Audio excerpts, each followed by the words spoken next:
you're in a predominantly male-dominant industry. So you have to have thick skin to do this. I don't think anybody wants to admit they're weak-minded, right? If you don't have like that strength or that thick skin, like people are gonna tell you some wild shit. There's a big gap in between what males get paid versus what females get paid. When a woman hits 40, you're going down to the hot AC station now. But a man that's like 70 could still be on a top 40 station like nothing. My mom, love her, but I didn't like when you called me fat as a kid. I've had a program director tell me to get fit, and they're like, no, you need to go to San Francisco and get fit, Gabby.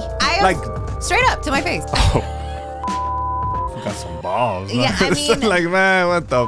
This is the True Hustle Podcast with your host, JR. This is the True Hustle Podcast with your host, JR. Gabby Diaz. Hi. Awesome. Thanks. You started with Power 106, and now you're with Kiss FM. Mm-hmm. But there's a whole lot in between. Oh my God, yeah. A cluster. So I'm like, I grew up with Power 106. We all did, because we're from LA, Mm-hmm. right? So it's like, as kids, we don't grow up saying, man, I want to be in radio. Yeah, no, didn't work out. So I'm like, I'm just curious to know, like, at what point did you say, this is something that I want to pursue? Yeah. So I was working in fashion at the time. So I was working at this company called Hotlook. They did like timed sales events, right? Like where they had like a brand, like True Religion had all this extra goods. So they're going to go on Hotlook and sell it for 25 hours and see what happens. Like random hours or whatever. So I worked there, was doing styling, like customer care. Like I was doing a bunch of different stuff for the company, but I was over it. I was getting to that point where I was like, dude, this is not for me. I was going to cosmetology school because my mom wanted me to. She's a cosmetologist, and I liked it, but again, doing it because she wanted me to. And I'll never forget it. I mean, I've always been a music head, like always, but I'll never forget it. It was like yesterday. I got an email, and it was from Power 106, and they were like, hey, they were just like, hey, do you want to come in and do a listener panel? Like, we're just going to ask you how you listen to the station, what music you listen to, where you hang out, that kind of stuff. So this was random, though? Random. I was on their mailing list. Like, they were just like, let's send 10 emails or whatever. Gabby, here we go. Yeah, boom. Literally, probably to their emailing list, like that they had of people that signed up. Okay. Yeah, so I was kind of like, okay, cool. What's the worst that's going to happen? I went up there. I was just being myself. Goofball, always been that way. Always been a goofball. And the program director had pulled me aside, and he's just like, hey, I don't know if you've ever thought about doing anything in radio. He's like, but here's my contact. Like, I'd love to keep in contact with you. And I was like, and I didn't really think anything of it at that point. Like, I was kind of like, all right. And how old were you at the time? I was 21. Oh, so you were young. I was young, just like, right in the prime, like, I was 21 for sure, because I had just turned 21. Yeah, because at 21, we don't know what we want to do. Right, exactly. And I was thinking I knew, because I was going to cosmetology school, but not really. Not really a fan of that. So I was working at this company, and I remember my boss had just took me there that day. Like, I was so mad. I was like, oh, I need to figure something out. I need to get out of this company. And I emailed the program director of Power 106, and I was just like, hey, I don't know what y'all got open. Here's my resume. I'd love to hear back. I don't know. Just let me know. Like, kind of one of those things. I'm kind of over my current gig. I need something. I need a change. But you've never, ever did radio. Dabbled in radio? Never. Damn, girl. I listened to it a lot in the car with my dad, because he didn't know what to do with me as a kid driving around the city. So I always had the radio on. It was always a part of my life, I think. But yeah, coming full circle now. So then you would listen to Big Boy all the time. Rick Dees, Ryan Seacrest too. Like, what? And now they're reaching out to you to offer you a spot. Well, yeah, that was kind of crazy, honestly. And then what happened then? Okay, so I end up getting the job at Power. I started on the street team. And so that was cool. I didn't really know what I was doing. I was kind of like, all right. But I just remember, like, the first time I did my event, it was a Metro PCS in Pasadena. It was on Lake Avenue. Me and Nez Nice, who's the guy who taught me everything, like, on the microphone. Me and him were standing in the center, like, center divide of Lake Avenue. And we're just like, phones. Like, come get your phones. And I just was like, this is fun. I love this. Like, this is so Dos cool. por uno. Kyle. Come on, I got you. So I really, I don't know, it just kind of stuck with me after that. I was on the street team for a minute. And then I was like, okay, I want to maybe do this on-air thing. I'm not sure, though. I always felt I was more of a behind-the-scenes kind of girl, too. Like, I was, helping throw festivals and putting events together at that time, too. So, like, in my head, I'm like, being in front, not so sure. But then my homie Aaron, he had an internet radio show at the time, I guess before podcasting, right?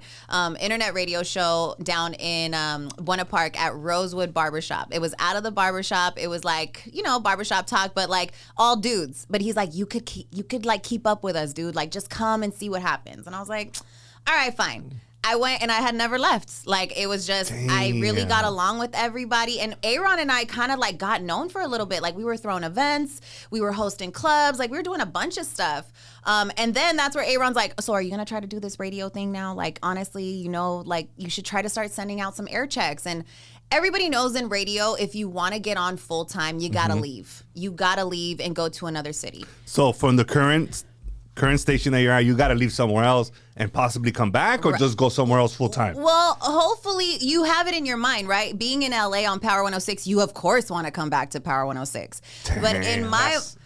You don't know. You just honestly don't know if that could happen, but you have to hope. I knew I wanted to get back to LA.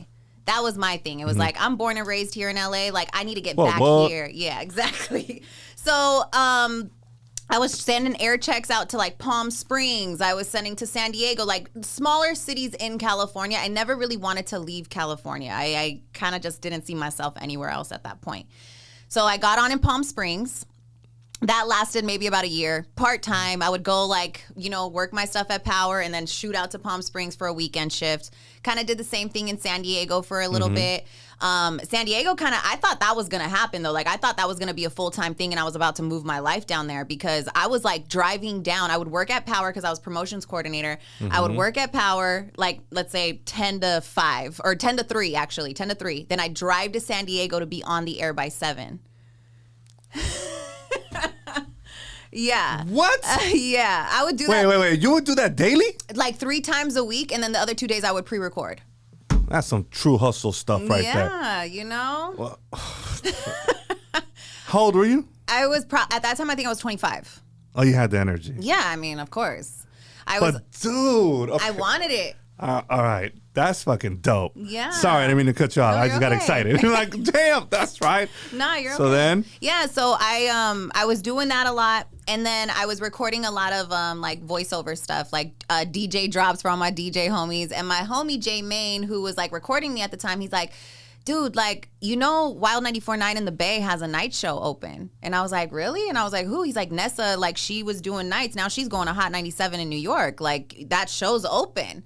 And I was like, I'm like, all right. He's like, what's the worst that's going to happen? They're not going to respond. I was like, you're right. So we send the air check off. Like, literally, him and I sent it. We were in this room recording stuff. I left. I literally got a call 20 minutes later from that program director in the Bay and was like, hey, I just got your air check. I would love to talk with you. Like, are you available next week? And I'm going to be in LA. And I was like, whoa, this is crazy. Like, this is moving so fast. Like, I was kind of tripping, to be honest, because I was like, wait, like the Bay Area's market 4. And a lot of times in radio, we're counting the markets, New York market 1, LA market 2. So that's where I was like, market 4, my first full-time on-air radio gig. That's a big deal. Like, what the hell? Yeah, like that doesn't happen. People start in like market 27, like random cities.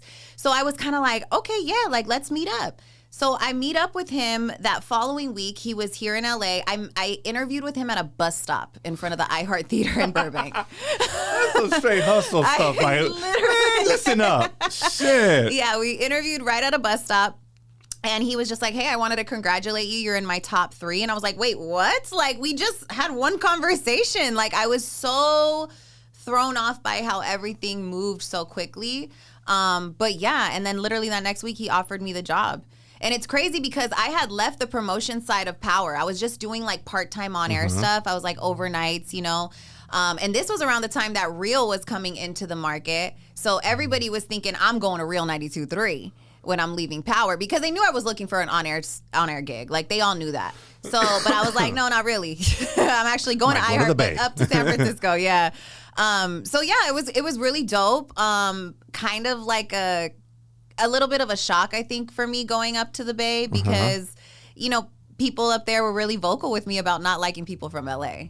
Damn. Why? Because we're Dodger fans? I guess Haters. so. Yeah, pretty much. The Dodger fans, the Laker thing, all of that. But, I think when people think of LA, they think of Hollywood, right? Like they think of like, oh, your ego's crazy, you're bougie. They think the worst, obviously. They don't know about Huntington Park and the SGV. And I'm like, I'm from Rosemead, so I don't know what y'all talking about, but okay. But yeah, like I'll never forget it. It was like I had just walked into that station and like one guy asked me, he's like, yo, where are you from? I was like, I'm from LA. He's like, oh, we probably won't get along. And he kept it pushing. And I was like, all right, whatever, man. So you must be a Giants fan. Exactly. Pretty typical. But yeah, like just going up there, I really it was hard. I was away from my family and friends. It wasn't like necessarily that it was like so far away, but I didn't know any better. It was a melting pot of ethnicities up there in the Bay. That's what I was going to say. Was it more of a culture shock? Because maybe. I mean, speaking for myself, like where I'm from Huntington Park. Right. That's where I grew up at. And it's predominantly 99.9 Latino. Right. So is it similar or is it different out there? It's similar, but the thing is I feel like there's different areas, right? So like if you're in the Mission District of San Francisco, all Latinos, like that's all you see. You go to Oakland, you see a lot of Latinos too. But then if you go to Daly City, you see like the predominantly Filipino area. You know what I mean? Yeah. And then you go to, other parts of Oakland and mostly Black communities, Then you go to different parts of San Francisco and you'll be like, oh, this is the bougie part. I know this is the nice part. And then you'll know like, oh, this is kind of ghetto. This is like Santee Alley area. You know what I mean? Like I kind of could like break it down like that as far as San Francisco. I think the thing for me was I'm not good at being fake, straight up honest. And in this industry, sometimes you gotta be, you gotta play the role. You gotta know what it is or just not say too much. You know what I mean? And I think up there, I was contemplating a lot of things. Like, did I make the right choice? Like I left LA, like maybe I could have got a gig at Real. Maybe I had so many club gigs. I don't have no clubs up here. Like I was really in my head being up there to the point where I just gave myself to the company, like straight up. Like I did so much for them during that time. Man, I think it has to do with the transition and you going from your comfort zone, your people, your friends, and now you go out there. Nothing. And you have nobody. Nobody. So what does that leave you? It leaves you alone with your thoughts. And to hustle. And that shit could be dangerous. Big time. Because you're hustling, so you're occupied. Right. Then you go back to, I don't know if you were... my apartment that I couldn't afford. To your apartment. And you're like, fuck. Right. Okay, so now what? Yeah, for sure. And it was like that for a really long time. Like, I want to say my first 2 years, because I was doing the night show too. So I was working 7 to midnight. So it was like I'd get off of work and I'd just be home up until like 3, 4 in the morning, sleep all day, try to maybe get a walk in and then go do it again, And then not to mention, like, I wasn't making the greatest amount of money. Like, when I first started, your first full-time gig and a night show, like everybody knows in radio, like the night show, you're making money, but not the best. Like, if you want to make money in radio, you're looking at an afternoon show, morning show. That's where the money's at. So really? I didn't know that. Yeah, for sure. Like because you got to think about it. Those are the main drive times, right? Like people in the morning going to work, coming home. Yeah. Exactly. So those makes are sense. The main time. So I was doing a night show at the time and I'm just like, oh my God, I signed this lease. I can't even afford this rent. Like, what the heck am I going to do? Like, I was going through it like those first couple years. So I had to break my lease, had to pay a bunch of money to find this janky apartment, like literally near San Francisco. It was so janky. Like, people that followed me during that time, I was on my stories talking about my neighbors, like just talking all this smack about everything that was going on. Like, it was just such a weird time like that. But it was fun too at the same time because I experienced a lot. Wow. So does their downtown compare to our downtown with the homelessness crisis? Yes, for sure. You definitely, I mean, and the thing is too with downtown, our downtown I feel like is definitely smaller. San Francisco I feel like is like one big downtown, right? Okay. But the radius of it is like a lot smaller, but it feels so much bigger. But yeah, you see a lot of homeless people like all over the place. By the Caltrain, by, BART, even it, like if you go into like Market Street right now in downtown San Francisco, which is where a lot of people shop, a lot of tourism, it is like a ghost town right now. Like Why? It looks crazy because of the pandemic. A lot of businesses left, all the theft too, all the smash and grab stuff that was going on. it's nuts right now. I mean, I don't want to get to politics. I know, me neither. But it's just we got to do better, man. Not for real. We gotta make sure that we put the right people in position to like. Dude, it's San Francisco. Yeah. It's L.A. We should not be going through this shit. Right. There's a lot happening. What's the matter with these people? Like, the smash and grab stuff was crazy. That's like ridiculous. Like I said, I don't want to. Man, I'll fucking start off in a can of, but I'm like, man, that's not cool, man. No, it's not okay. Since when is it okay for certain actions not to have consequences? That's what I'm saying. And not to mention, you're on camera. You're on social media. You're all over the place, and you're walking out of here with what? These are hardworking people. Right. Businesses. That's what I'm saying. I'm like, oh my God. The small businesses is what always gets me. Like when I see small, like recently I read a story that made me so upset. Like how Tesla had ordered all these different pies from this small pie shop in San Jose, and they canceled it. They canceled the order, and it was like a $2,500 order. Oh, that's fucked And up. I'm like, dude, like, I know it's a small business, but like, if you give them this big order and then you cancel last minute, like, Elon, do better, bro. Like what are you doing? Like, Tesla, like that guy? Yes. Come on, fool. Oh, man, that's not cool. No. If he ordered it and they made it, then you have to be honorable. Yeah. And fucking pay it. Yeah. So what? Cancel it. Fuck it. But they made it already. Yeah, it's a small business. So I think that's why some businesses should, money up front. Yeah, deposit Now, something. if you cancel, that's on you. Right, for sure. Yeah, so I don't agree with a lot of the shit that's going on. But hopefully we vote, we select the correct people Just to vote, represent please. us. Just Get out come there on, and vote. man. Seriously, man. I just feel that there should be consequences for people's actions. No, totally. I agree. It's like, dude, if you do something bad, you know the consequence, and it is what it is. And that part. You want to do that shit, then do it, but you're going to fucking be in jail. Right. No, hey, we're going to just here. Slap on the wrist. Go back and burglarize another one. Or they get arrested and they're let go like hours that's what later. I'm saying. Yeah. Because, seconds. I don't want to. Okay, we'll go down a rabbit hole. Dude, Let's I'll be like, some of the shit is just mind blowing. And I'm just like, I don't know. Is this being done on purpose? Conspiracy. Yeah. But anyhow, so you're in a predominantly male dominant industry.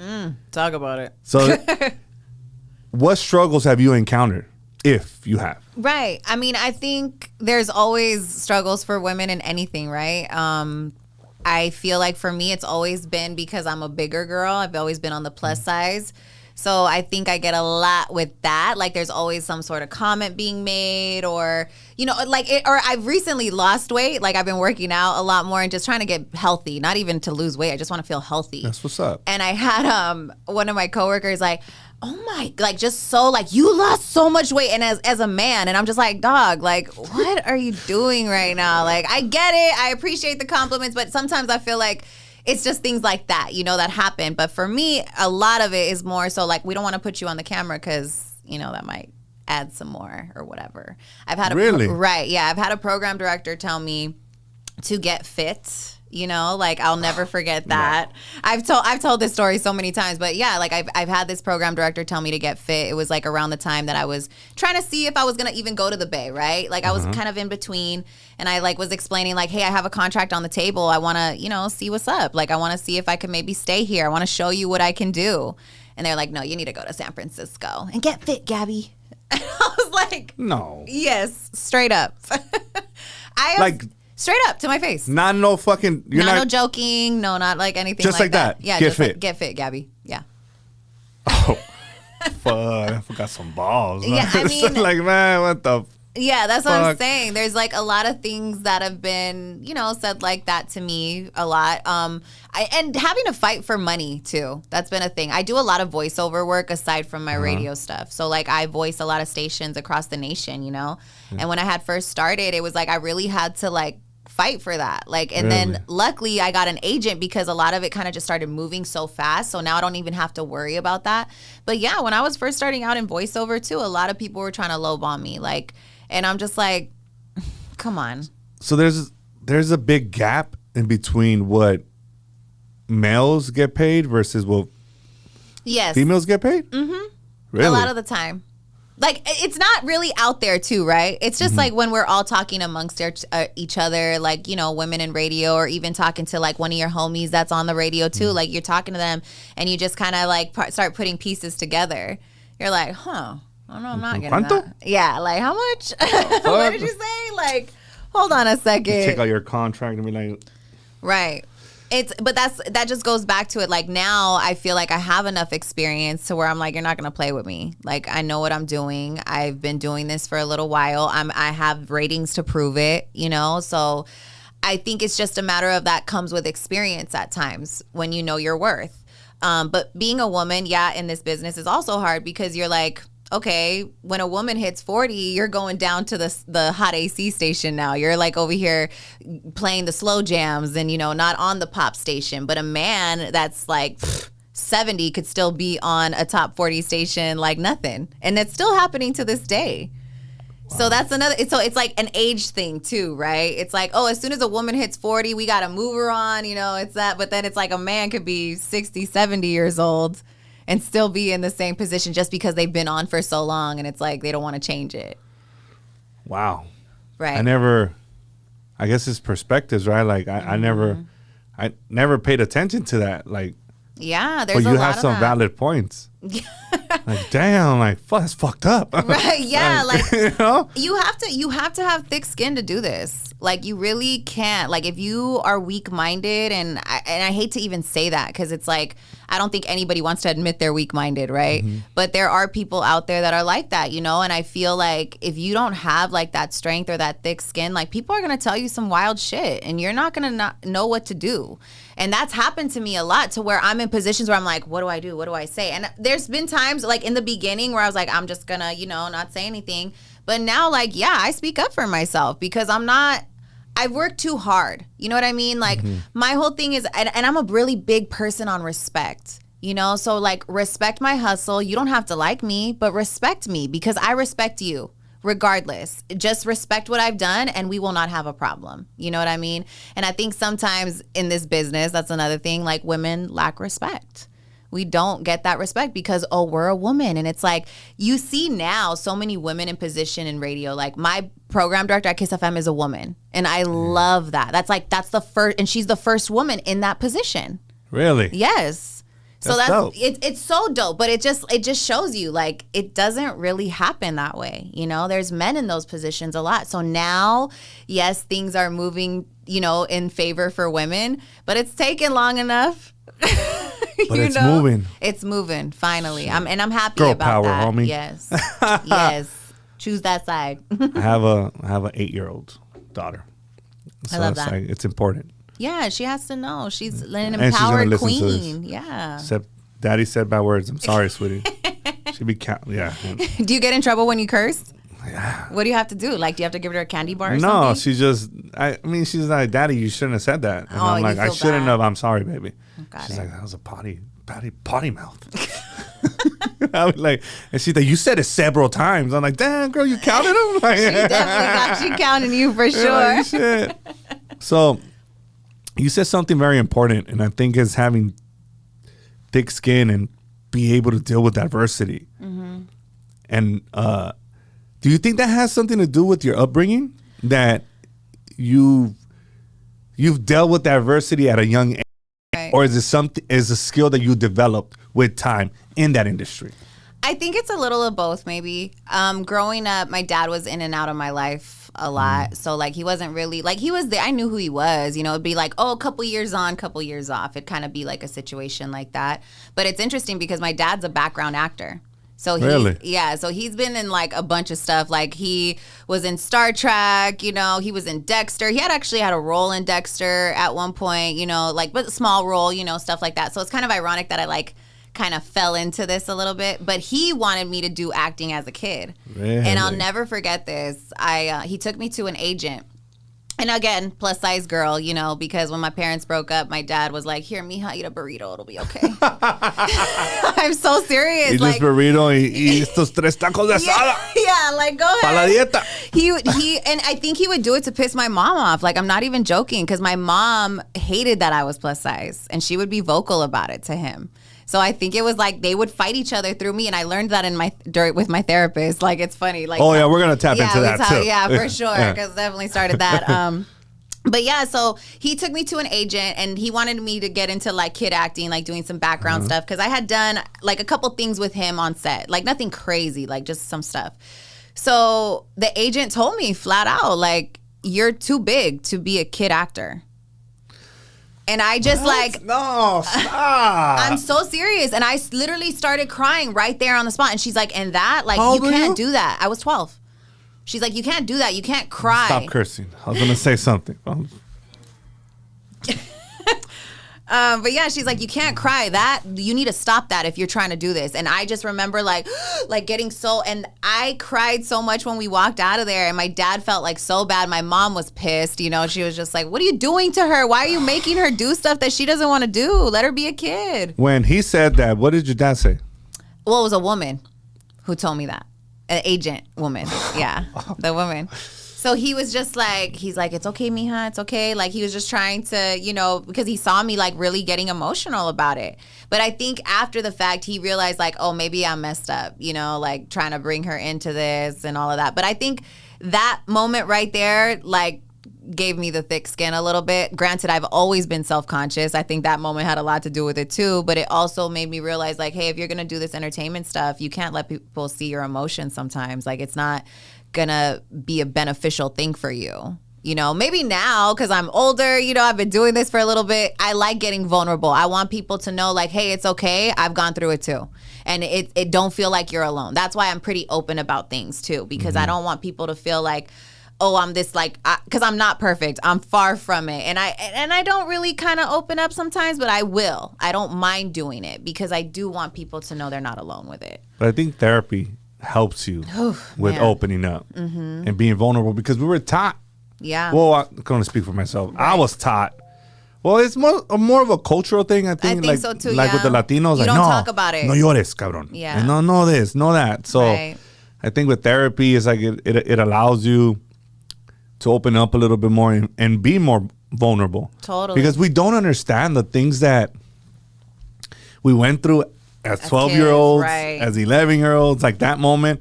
Like, I feel like everything fucking surfaces as adults. It always comes full circle. You're like, oh, that makes sense. Yes. Like all the time. When I started therapy, it was funny because I started therapy because of a relationship. Like, I had just got out of a bad relationship. It just like, and I was just like, why does this stuff keep happening to me? Like, what am I doing? Like, I wanted to be accountable, honestly, because I was wondering, I'm like, there's something that I'm doing. That's why I keep getting in these situations like this, or things like this are happening. So when I started therapy, I had to dig, you know, from the childhood. And I think it does stem a lot from the situation with my dad. You know, our relationship has always been rocky. You know, he's got 4 kids from 4 different women. We're literally all over the place.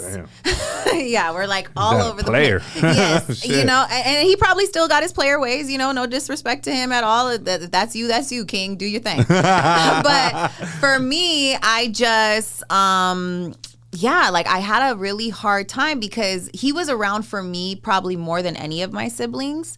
But it was really rough because I saw the relationship with him and my mom. You know, it wasn't a good one. So I think like going to therapy and realizing just certain things and how, you know, like, oh, that wasn't right. And for a long time, I thought that was right. You know, it's almost like we're unlearning a lot of things. And when you're doing that, it's hard because you're so emotional. You're like on edge a little bit because it's like almost like, do I even know who I am right now? Because I didn't. Like that first year of therapy, I was like, oh my God, like what is happening? The crying of every session, you're just sitting there like, okay, I'm exhausted. I feel like I ran a damn marathon after that, you know? But I feel so much better now. Like I feel like I'm in such a better headspace. I'm loving me. I didn't for a really long time. Because if you don't love yourself, honestly, like if you don't love you, how do you expect to get anywhere? Or to do anything that you want to do if you have that passion? You got to love yourself enough to know that you're going to do it. That's a fact.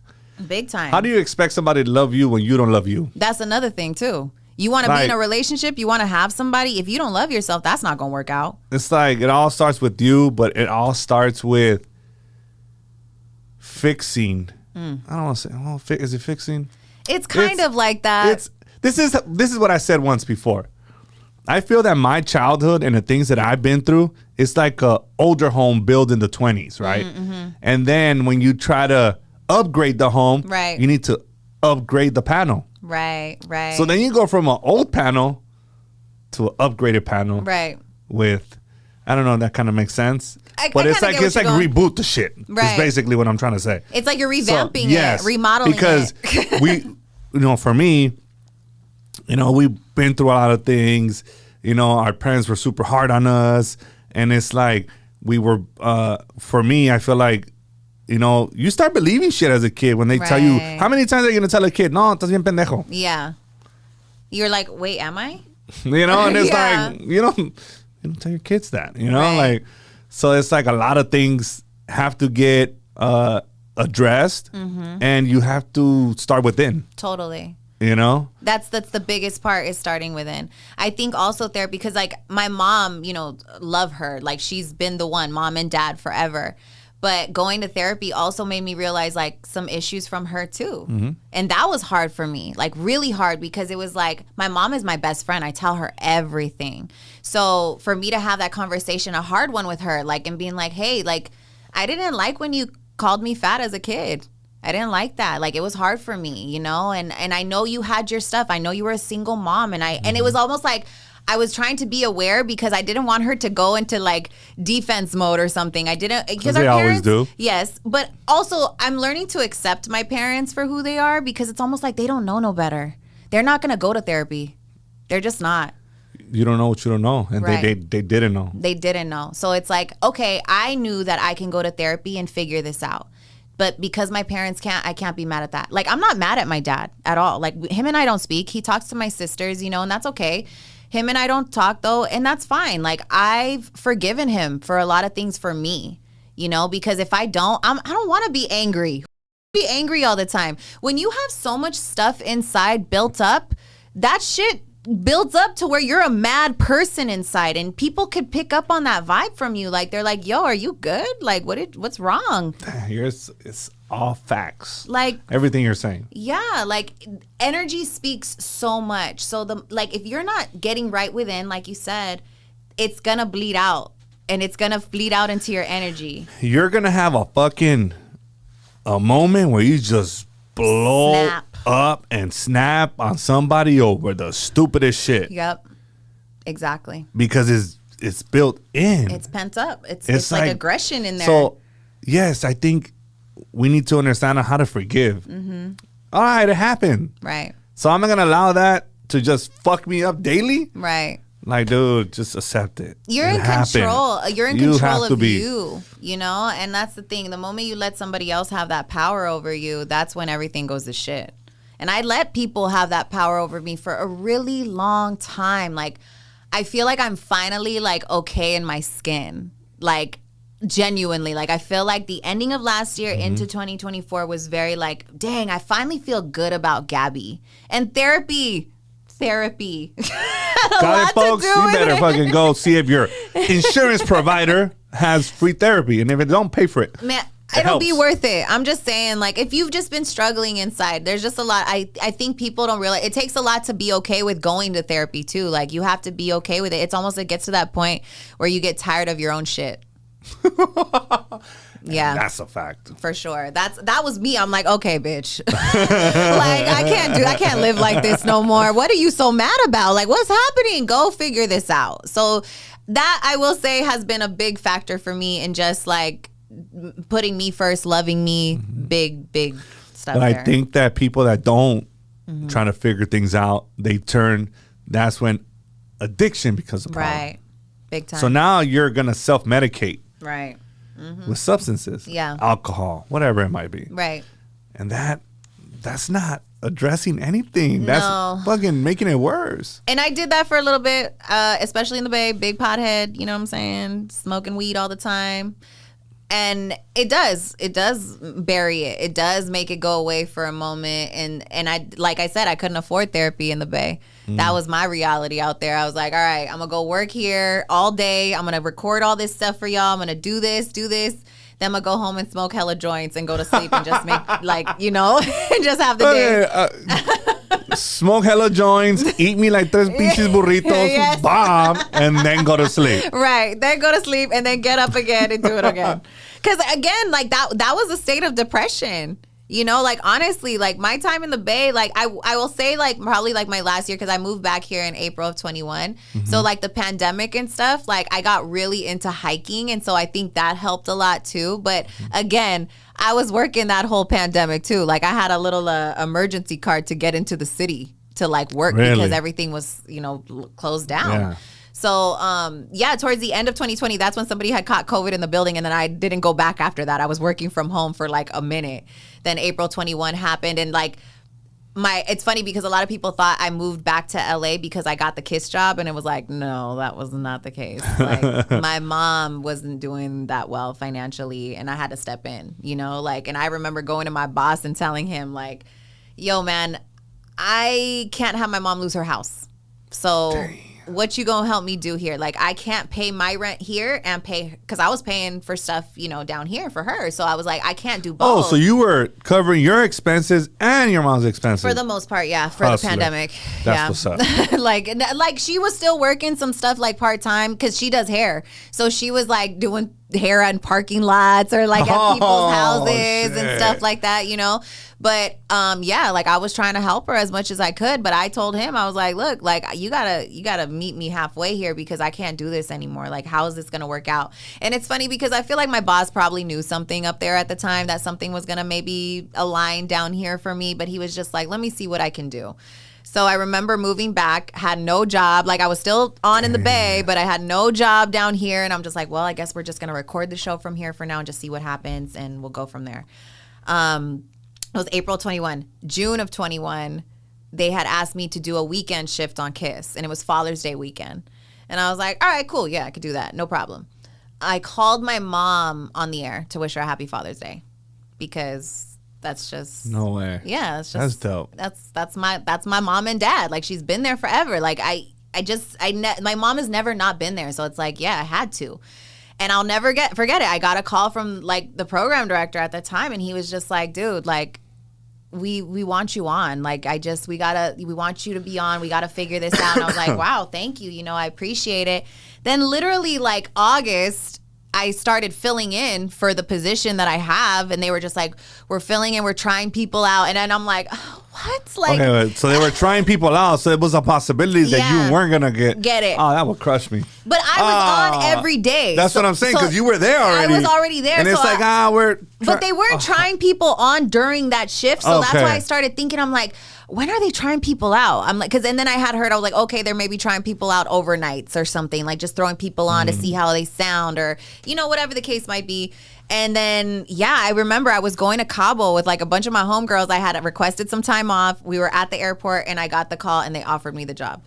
And I was just like, what? Like, they're giving me the job for KISS FM? I grew up listening to this station. Like, what are you talking about? Like, Ryan Seacrest works here. Like, JoJo on the radio. Like, I listened to him as a kid. Like, this is insane. And yeah, and I was able to announce, like, in October. I actually announced on my birthday. So it was, like, a really dope birthday gift for me for 2021. And, like, just being able to be on in my hometown of LA, you know? Just had been a long time coming. I just wanted to be on in LA so bad because I had a couple of instances in between there. Like I had moved to the Bay 2015 and moved back 21. I had like 2018-ish. I thought maybe I was going to get on at Real in LA. And I was like, okay, like I was doing some part-time stuff and that didn't end up working out. So I remember just being devastated and thinking to myself like, oh my God, I'm never going to get back down there. Like, what am I going to do? And it's weird because when the pandemic had hit, I was like, I don't think I'm going to re-sign this contract. Like, I really think I'm going to move back to LA and just figure it out. Because I wanted to be close to my mom. Like, it's just her and I.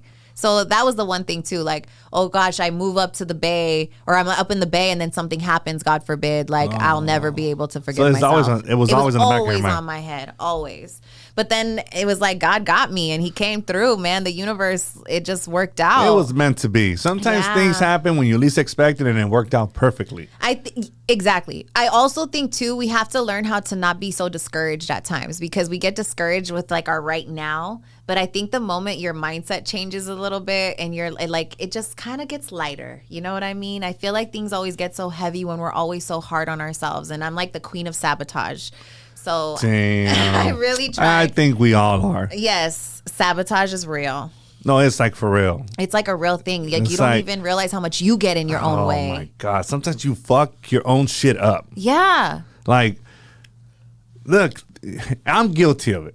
Okay. Sometimes I'm so in my head over things that I'm like, and probably JT's like, yeah. I'm like, I'm in my head on, like, dude, it's really not. What are you doing? Everything's going so well. Yeah. Like, why are you projecting these ideas? And it's like, chill, bro. Right. Like, it's not that serious. I'll give you a recent example. Shout out to Sour Apple PR. We were at the Chris. Latinos in Radio panel. And after the panel, me and my homegirls, we went to go eat, right? We're sitting at Craft, we're having some drinks and stuff. And they're like, Gabby, that was like a really dope turnout. Like the event was great. Like a lot of people posted you. And I was like, I know, I was kind of tripping out. Like how many people like were there for me. And like my friends were so mad at me. They were like literally looking at me like, Gabby, like you've been doing this for so long. Like, why are you so shocked that people support you or people like what you do or, anything like that? And it's just, again, it's one of those things where it's like, I don't know. I don't think I'm that big. I don't know. I'm just like a regular schmegular person. Like I'm a goofball. I say that all the time. I'm just a goofball. Like, what do you mean? So well, what regular person interviews Post Malone, Ariana Grande, Swiss Beats? I don't know. I'm just saying. Like, that's pretty big, and you need to give. I think we need to be kinder. Right. Kinder a word? Okay, I think it is. Kinder with ourselves. For sure. And give ourselves credit. Like sometimes you gotta pat yourself in the back. Right. Like I mean, not like overdo it. Like I'm the fucking shit. But I'm saying like we need to be kind. No, like, for dude, sure. We've accomplished so much. You've done so much, and give yourself a little bit of credit. Like, dude, definitely. No, it's big. And this might be like getting it, like not even having a big head, but sometimes I really have to just look in the mirror and be like, yo, you're that bitch. Let's go. That's straight what I'm talking about. Like just straight up, like you're that bitch. You've done this shit. Let's keep it moving. And that's kind of where I'm at these days. Like, I can't let me get in my own way. I'm definitely not letting anybody get in my way. It's always been me, to be honest. Like, I've never really paid attention to anybody. It's always been me. Like, I've been in competition with myself. Like, and that's the thing. The moment you get out of your own way, and I have been feeling that way. Like I said, this year has been lighter for me a bit. So I definitely feel it. Like, I feel like the opportunities are coming. I'm just like ready to work. There's like a lot of things that I still want to do that I've been in this game for so long that I probably should have been doing. But now it's like, I'm ready now. I'm ready. Gabby's ready. She had some work to do, but she's ready now. And I think you did all the work that was necessary to put you in this position. For sure. I agree. Because all the things that we've talked about thus far, you're not the only one. I know that. That's the thing. I'm like, people are afraid to say things like that. I was too. To me, I'm like, man, you have to go through these phases, and there's a phase where you're gonna have to just fucking be honest with yourself. Right. Okay, like if there's issues that need to be addressed, address them. Right. Flat it's out. not that hard. But it is. That's the part, right? It is and it isn't. Yeah. We complicate it. Yeah. All you gotta do is pick up a phone and I need therapy. Yeah. Or I need to talk to somebody. Oh, and we complicate it because we're like, am I gonna sound weak? Right. We start formulating all these ideas. So, I've done it. I reached out. I stopped drinking. I stopped doing a lot of things. I'm a man of faith. I'm like, we go to church. And I'm like, no, because I know what I need to do. Yeah. But I was choosing not to do it. So it's like, No, for sure. And that's the thing, too, I think with therapy, too, one more thing. If you are in therapy and you're kind of weird about your therapist, it's okay to get a new one. That part there, I think a lot of people are like, well, it didn't work out. That's it. I tried. That happened to me. Yeah. I wasn't feeling it. Like, what the fuck? Yeah. Like, nah, you're fine. Okay. Yeah, because they're not gonna get it. You know, they're not gonna get it. You must not know what it is to grow up Mexican. Right. Like, well, there's no way that we're like, you know. Yeah, I had a white lady. She did not get it. Like, I was like, and granted, I'm half white. You know, my mom is German Italian. My dad is Guatemalan. So like, I get it. Nobody ever knows what the hell I am. They just automatically assume like, oh, you're Latina, but then I don't know. You kind of look European, but are you Armenian? I'm like, it's like the story of my life. Nobody ever knows what I am. But I had a white lady, she didn't get it, and I got a Latina therapist now, and she gets it. Like, she understands the stuff with my dad. She understands the upbringing, you know, like the different things of like where you're being told something and you really believe that, and it's like, no, it's not necessarily that way, you know? Like, it's just they don't know no better, so they're teaching you what they know. Yeah, you know? Because I think they need to understand our culture. Mm-hmm. So I think if you are going to go seek help, then you need to seek help from somebody that knows our upbringings and knows our culture a little bit deeper. Mm-hmm. The machismo, the fucking. Oh my God, yeah. You know, so the machismo shit is real. Like, that shit is real. That shit is really real. Like, I thought Mexicans, like my dad, it was like, I thought machismo was like super. Like, it's almost like all-time high, right? Yeah, like Superman in a sense, right? Until I met my father-in-law, rest in peace, and he's Ecuadorian. Like, fuck. The Ecuadorians are even worse. Yeah. I'm just like, damn, Suegro. Right. You're a fucking gangster. And may him rest in peace. You know, like, man, like, so yeah. So. Yeah, but regardless, if you need the help for therapy, like, just do it and don't be discouraged if the first one don't work out. Just do it. If one doesn't work out, then seek another one. Yeah. Don't give up until you find a fit. Don't give up on you. I think you're gonna know. Yeah, exactly. I think you're gonna know when it's like, oh, you know what? I think I need a new one. I think I need a new one. And this one that I found after the 6th time, like, he's relatable. Right. Because we're always looking for somebody that's relatable that we can relate to. Totally. Yes. You know, that's when we have our comfort. Like, that's where we're in our comfort zone. Mm-hmm, mm-hmm. And then we just fucking let it all out. Like, I was 7 and fucking, you know. That's the part, crying about it. That shit is exhausting. It's literally like a workout if you think about it. Like, I remember I was like, I should really put my workout on my Apple Watch during this therapy session. Just see how much calories I burn crying, because it's You know that you do burn calories by crying and by sitting down and talking? I didn't know that. That's insane. Sitting down and talking, crying, okay, I get it. But the sitting down and talking, really? Yeah, I didn't know. Interesting. It's like you burn some X, Y, and Z calories. I was like, I don't know, focus. I do a lot of podcasting. I don't think so. I still look the same. I still look the same, bro. I mean, I box and everything, but I'm like, I don't know. It's still the same. That's so funny. So I did see your interview, and you mentioned that 2023 was really tough. Yes. That was the hardest year of my life. I lost a lot of people. How did you deal with that? Oof, therapy. The top of 2023, I had lost my grandma.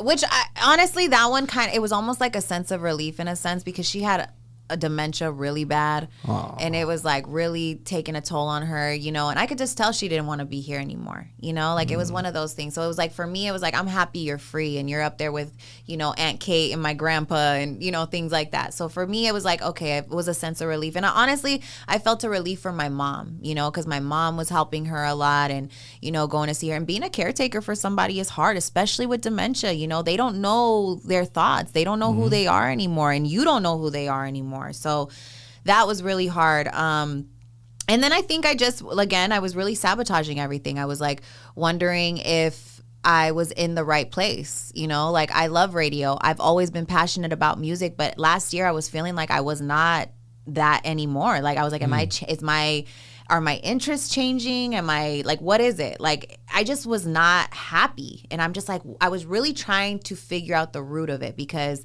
I work at Kiss FM. Why am I not happy?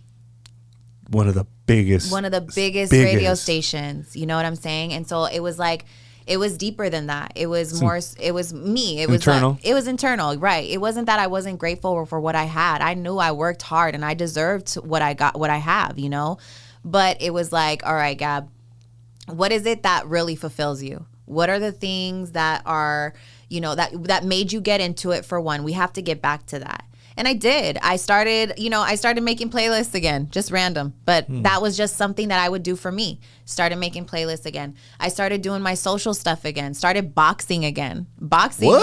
Oh, yeah, I box for sure. All right, me too, girl. Yeah, started boxing again. I could prove it. Is that what that is? I was like, what happened? I was like, I could prove it. Yeah, nobody hitting me in my face or nothing, but I'm hitting a bag. This is what happens when you tell you're a coach. Bro, don't go easy on me. You were sparring? I was like, you were sparring and it happened? You know, no big deal. It's cool, guys. It's all right, it happens. I won't do it again before. Yeah. He's like, don't talk about it. I'm like, fuck, man. I woke up like, my wife is like, what the fuck? I was like, stop, because it's going to be in my head. I'm like, the cameras are super crispy. Could have touched up some makeup. Don't let me know. You know, I was thinking, I was like, should I touch it up? But you know, I'm like, nah, so fuck, shit. It's a part of it. It's part of it. It's all good. But yeah, so it was fine. Things were starting to look up, and then I lost my really good friend like at the top of October, and that really shook me to like the core. You know, Senna was like one of my really good friends. She was a videographer. She was so creative, so talented, and it bums me out because she was struggling. You know, and I just wish there was something that I could have done to help, because I didn't know a lot of the things that I had found out after the fact, you know, and I think that was just really hard. Like the ending of 2023, like losing my really good friend, that really just rocked me in a different way. How did she pass? Well, she was struggling. She decided that she didn't want to be with us any longer. And I think that she maybe had changed her mind last minute and was a little too late. So I think, I didn't know that it was to that extent, you know, and then it was like afterward, and like her and I had some deep conversations. And I think the thing is too, like, again, her and I had really connected on the goofball side of things, because every time me and her talked, we would just be laughing and joking and, you know, things like that. And to know that happened the way that it did, and I'm just like, damn, like what? And it's always the happiest people, right? That it ends up being that way. So it was just, I just pray that if you are struggling, you talk to somebody for real, because that situation, I didn't know that it was to that extent, you know?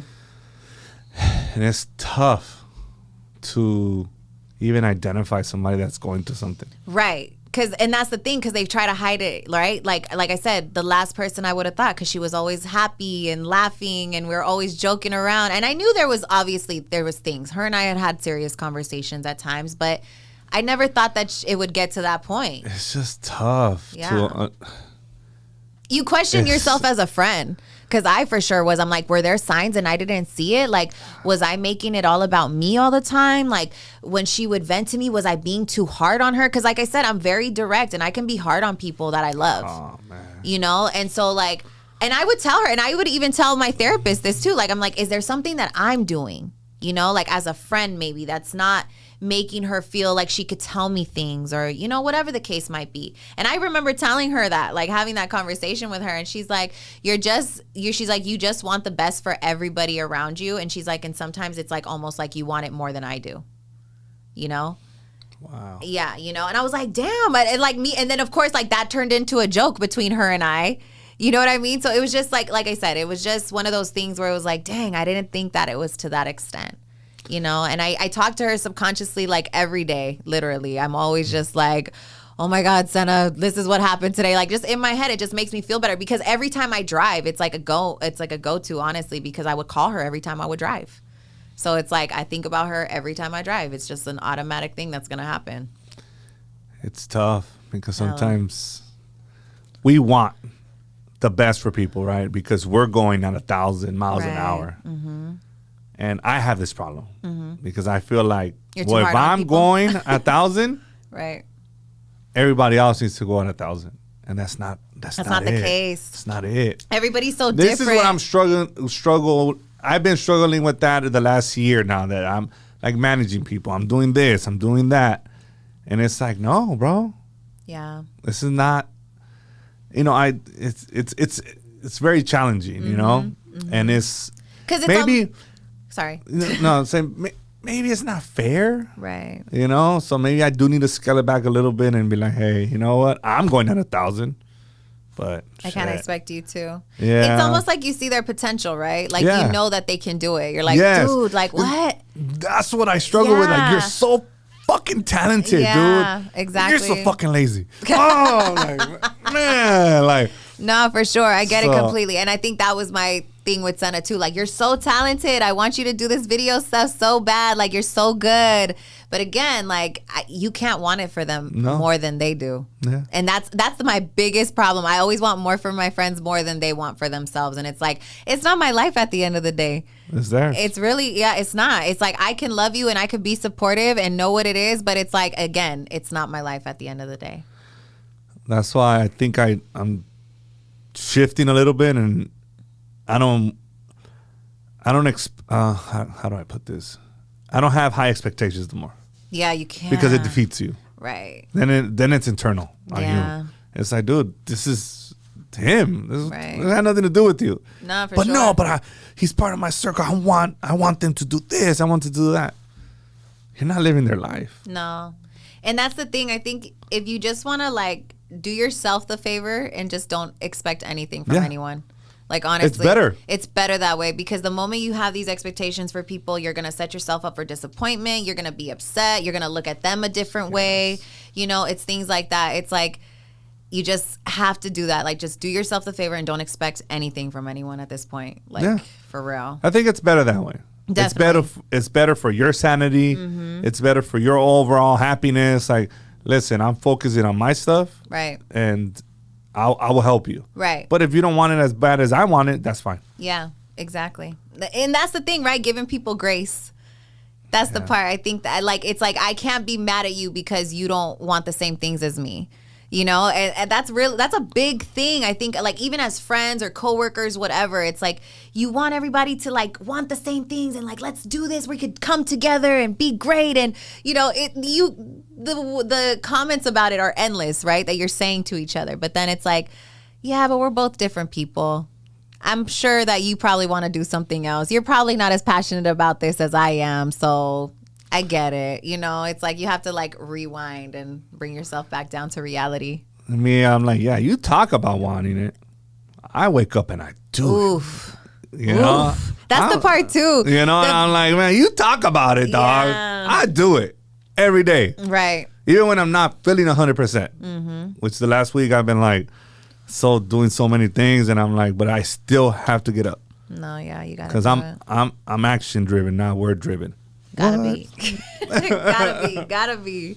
So, but yeah, it must have been a difficult time, and Yeah. I think you never know what somebody's going through, so always be kind. That part You know? too. Shout out to Chuy Martinez. He said this on the panel last week. He was saying, he's like, be kind to somebody that can't do anything for you. Because that's like the realest shit ever. You should just be kind to everybody. Don't be kind to somebody because, oh, they could put you in a room with somebody, or, oh, they're going to hook you up with a discount here or give you a free service, or, you know, whatever the case might be. You have to be kind to everybody, because not only just be kind, there's nothing wrong with that, but also you just never know who that person could be. That person could be the CEO of Nike tomorrow. And then what? You know, like, you just don't know. Like, they're just, people get in positions, people grow, things change, you know? So just be nice, be kind, you know? Like, you have no reason to be mean to just a random. Like, you really don't. It's if anything, it's because you're having the bad day. You know? Bars. People be in the crossfire. I try to treat everybody with the same respect, no matter what. Have to. Even like when I go, it don't matter. No. It doesn't matter. Right. I just try to be kind, because you don't know what they're going through. You really don't. And usually the ones that are fucking mad and like are driving and like flipping you off, I'm like, damn, I wonder what's wrong with that person. Oh, like the girl that Just was be wave. that was happening to me on my way in. What happened? I was getting off of the 710, and this girl was riding my ass. So of course I brake checked her. I'm sorry, but don't get off my ass. I brake checked her a little bit. So she pulled up beside me. She started cursing me out, and I'm just minding my business. She got her phone out and started recording me, and I was like, No way. Oh yeah, I was being so extra. I'm the worst. I wonder what's going on with her. Yeah, that's what I was like, pray for girl, her. you having a bad day Like, today. damn, girl, it's fucking 9. Yeah. What's wrong with you? I'm like, it is early in the morning. Like, what is wrong with you right now? But yeah, it's just things like that. You come across things like that all the time, but it's like you can't take it personal. People have stuff. Everybody does. People just go through things and just be kind. Right. Man, sometimes I be tripping out like, God damn, that person is just angry. Right. Let's pray for that individual. You have to. You know what? God, hopefully they're good. They have a better day Yeah. today, you know? Straight up. So you're on the radio. Mm-hmm. How does it feel to just be on live every day? It's a trip. I Like literally you just sit down and like turn boom. on a button. Yeah. I think for me, walking into the studio is a trip still to this day. Like I walk in and I turn those lights on, or I'm a vampire. I don't have the lights on most of the time. JoJo gets on me about that. He's like, God, Gabby, turn a light on. I'm like, sorry, like if I be in here. But yeah, like as soon as I walk in there and I just know that I'm going to be talking to millions of people right now, like that's a trip. But I think it's when I get a listener call, like, and I'm talking to our listeners or like get a DM. I think that's the part for me because it's like, oh, wow, you're really listening. Because you got to remember, we're in a room, right? And we're just like, yeah, we have a window, but you're not like talking to somebody directly. Like I'm on my show by myself, you know, like. Oh, so it's just you. It's just me in there. I'm by myself in the studio. Oh, like I have little visitors every now and then, but yeah, like I'm running the board. I'm doing everything, you know, it's me. So when I'm talking to this, like, and me, like I said, I'm a goofball. So I'm over there like making fun of myself because I cannot talk and I talk for a living. Like that's crazy. So like I'm so serious. Like I literally be like, yeah, it's 102.7 Kiss FM, blah, blah, blah, blah. I don't know what I just said, but hey, we're going to keep this thing rocking. Here's Ariana Grande. You know, like it's just things like that. Like I have to make fun of myself because that's just who I am. Like I talk like that regularly. So I'm like, I gotta be authentic to who I am on the radio, and hopefully that translates, you know. And when I get those calls from like people calling in and talking to me, they'll be like, Gabby, oh my gosh, I can't talk either, you know, like, or things like that. So like, who's calling me? Sorry. It's okay. I'm trying to picture like the studio. I never been into like a radio studio, right? So it's like you just sit there, you're talking. It's really just you and a mic. Mm-hmm. And some phones. But thousands of people are listening. Millions. We're in LA. Yeah, thousands. Millions. Yeah. Millions. Yeah, like we're in LA. And That's just a trip, though. I know, it's crazy. It's a really big trip because when people call and they like answer you back of what, like if I have a question, right? If I'll be like, oh yeah, where's your favorite taco spot, right? Mm-hmm. People call me up, be like, oh my gosh, Gabby, have you tried this spot? I'll be like, oh my God, like y'all really heard me ask you where that taco spot is at right now, or like what's your favorite taco spot, like, you know, it's things like that. It's like they're really listening, they're really paying attention, they want to know, like they want to win those tickets, you know, they've been listening to Kiss FM for so long. Like there's so many people that I've been listening to Kiss for so long, oh my gosh, I have you on in my office, or you know, things like that. I think that's the part too why people really listen to radio, is because the people that feel alone, you have somebody in there talking to you. Absolutely right about that. You know, that's crazy. You know, I used to listen to Kiss FM, Power 106. Mm-hmm. I had a little speaker when I was like 15, 16, and that was my alarm clock. And boom, it would come on. Crazy. So it's like, I grew up with Power 106, Kiss FM. Mm-hmm. Those were the two main. Those are the heritage stations in Los Angeles. I want to say the like main brands that people still know: Power 106, Kiss FM, and K Rock. Those are like K-Rock, those are the three. Yeah, those are the three brands that I think a lot of people still remember, still pay attention to. You know, like just legendary brands that you remember. I mean, just growing up to Kiss FM for me, I just really, because my mom loved Rick Dees, like loved him. Oh my gosh! And one time they were doing this thing at like a park. Come bring a toy and you'll get Wango Tango tickets. Wango Tango? Yes. And I remember she took me. I was 10 years old. She took me to that park. She gave a toy and we had Wango Tango tickets. And I went to Wango Tango, like as a 10-year-old. And I'm just like, and I'm like thinking about that. And my mom has like the Kiss FM like old bumper sticker on one of our cabinets in our garage. And I'm just like, dang, like Mom, you maybe manifested this job for me, low key. because like she was just such a Kiss listener, like, you know, and so it's just like certain things. Like I remember showing one of these bumper stickers recently to an old, like our coworker who still works there, who was around during those times. He's like, I gotta show you the satin Letterman jacket. He's like, this logo on there. I'm like, what? Like, yeah, I like I said, I think she manifested that gig for me, low key. How does it feel? Does it give you like butterflies? Yeah, like, a little oh bit. shit, this is A little bit. that was then when I was there. Wango Tango, I was like 10. Yeah, and now I'm working a Wango Tango or working a Jingle Ball. Mind blown. Yeah, for real. It's huge. But now I'm noticing, I'm like, because, you know, we're never satisfied. Yeah. I'm like, what's That's next? what we do. What's next? What's Gabby got to get going next? What is next? Acting? I mean, I don't know about all that. I think maybe voice acting. Okay. Yeah, so I'm really trying to take my voiceover to the next level. Like, I'm really trying to do that. I have an agent right now with all the stations that I voice now, like across the nation. But now I'm sending auditions in for like TV stuff. So How does that work?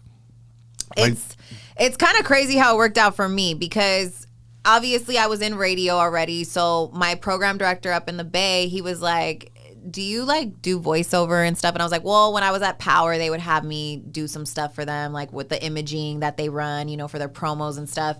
And then he's like, cut this. He's like, just cut this and see how it sounds. And I was like, okay. So I cut it. And then that was Real's voiceover. Real 92.3 was my first voiceover gig. That was my first one. Okay, hold up. So even though you work at Kiss FM, you could do voiceovers for any other radio? Not in LA technically, but like in other markets, yeah. Other cities, yeah.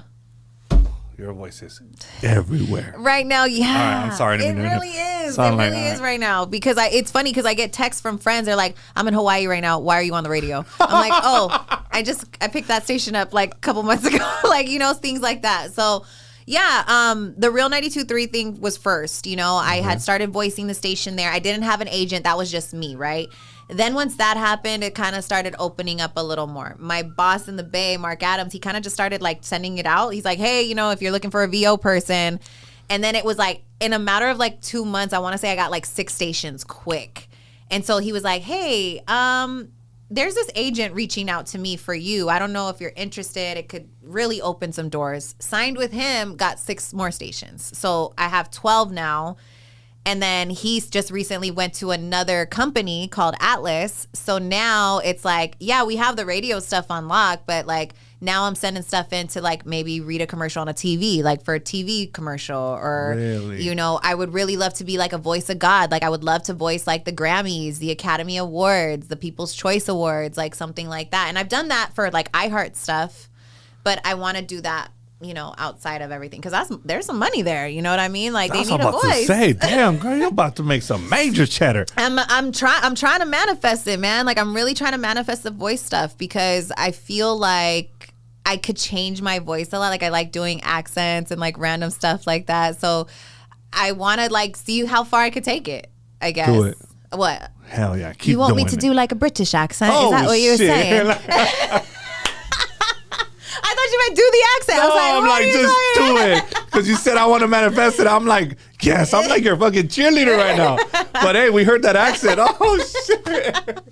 I love That's doing dope. accents. Me and JoJo do accents all day. Which other ones? Nah, I'm just curious. I mean, I feel like I could do the nail lady really good too, but I don't want to do that. Do it. Exclusive. Oh my god! I was like, I might get canceled. Off camera.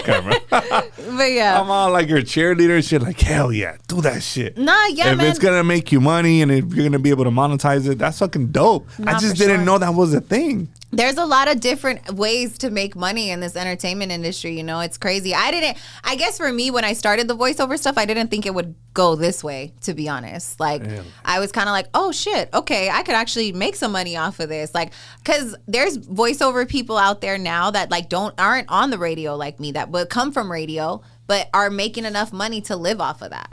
You know, so Really? yeah, so like I've always thought, I'm like, shit, if I could like, if God forbid, you know, anything happens, like, and I have that's like a cool little backup plan there, you know.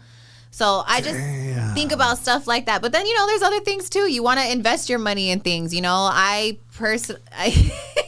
I know that's your language. Yes. You know, I know you do real estate, but me personally, like I love like interior design, decorating, like love that kind of stuff. And it kind of piqued my interest more in the pandemic. So like I remember like in my apartment, I like got rid of everything during the pandemic and started all over again. Really? You know, just did different things here. I'm remodeling a condo right now. So really? Yes. Oh, that's fucking dope. Yeah, so I'm hopefully I can move in by the end of the year. That's like my goal because that thing had nothing done to it since 1970 when it was built.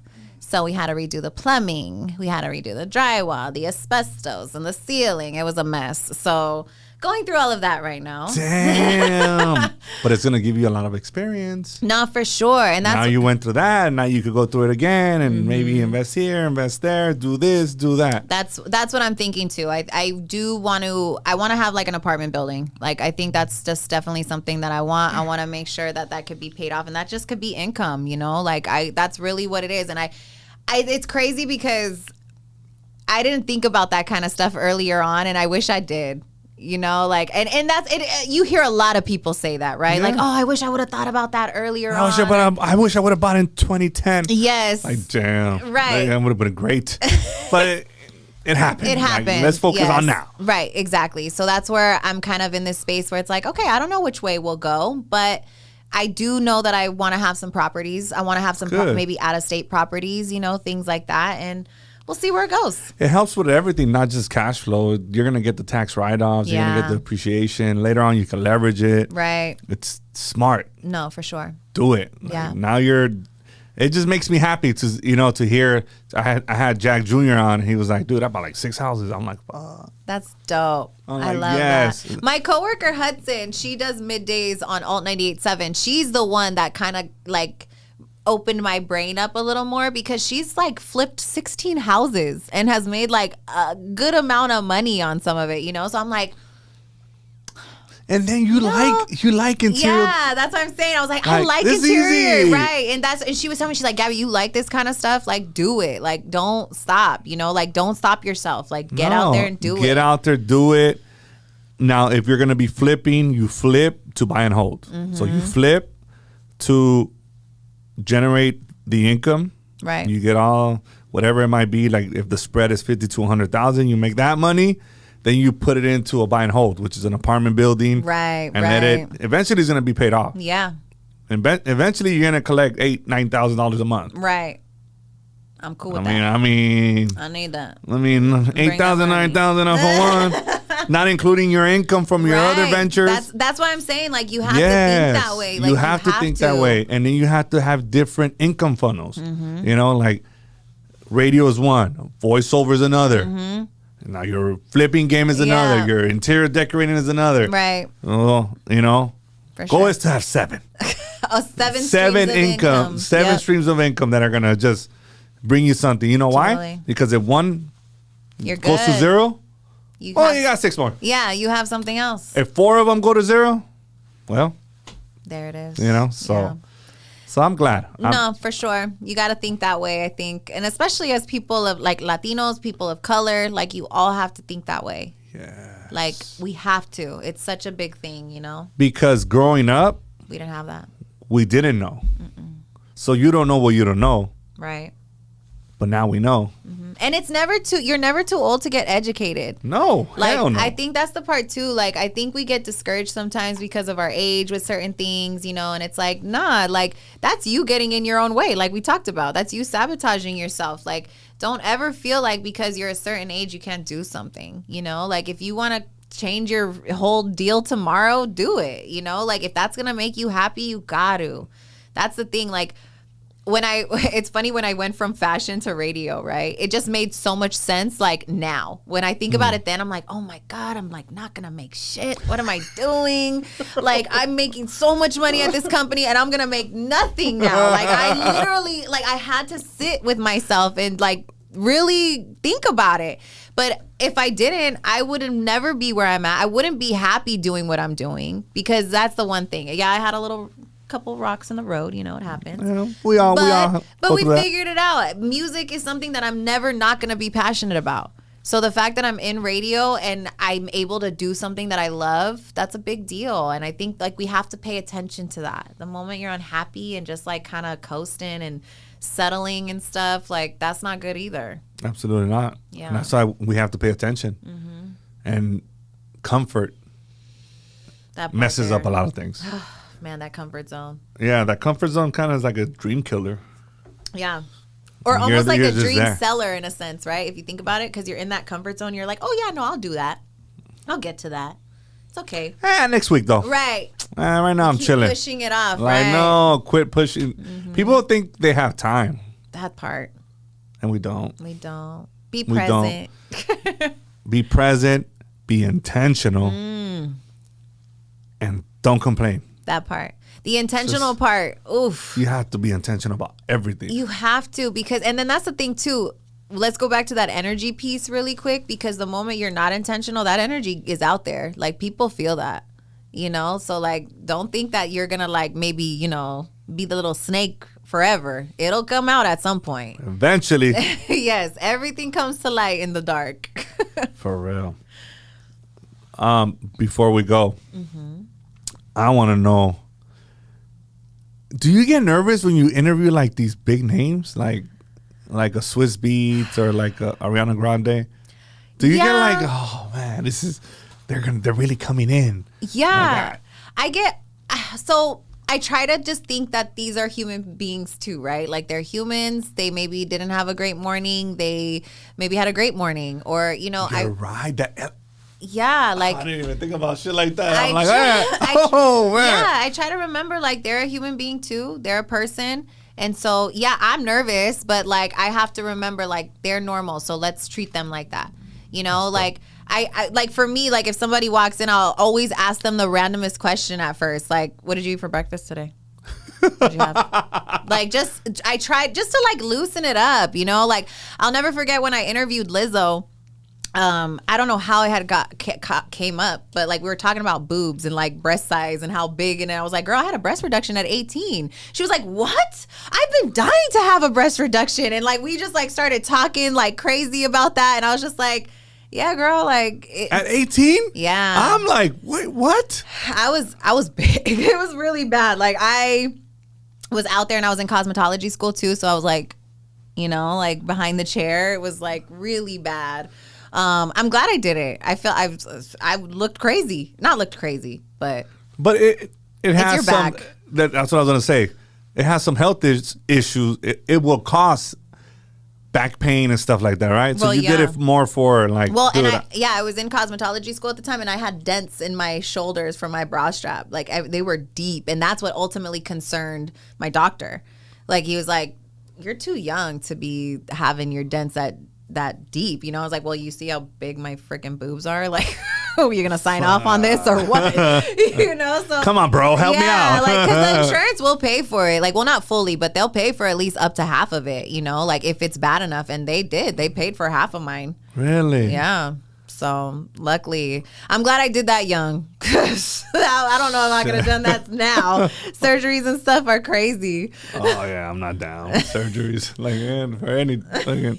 Like I fucking went para que me sacaran las muelas, and I'm like, fuck. Now your teeth hurt, man. Yeah, fuck that shit. Freaking molars and all that. So I hate the dentist. me too. I have like No, like I hate the dentist. my heart starts racing. You have like an anxiety attack almost. Like I feel like I'm gonna die there. So whenever you be like, well, my mom tells me, ay, tú eres bien gallo siempre. Pero te llevamos al dentista, güey, and then I fucking start panicking. I just cannot sit there, bro.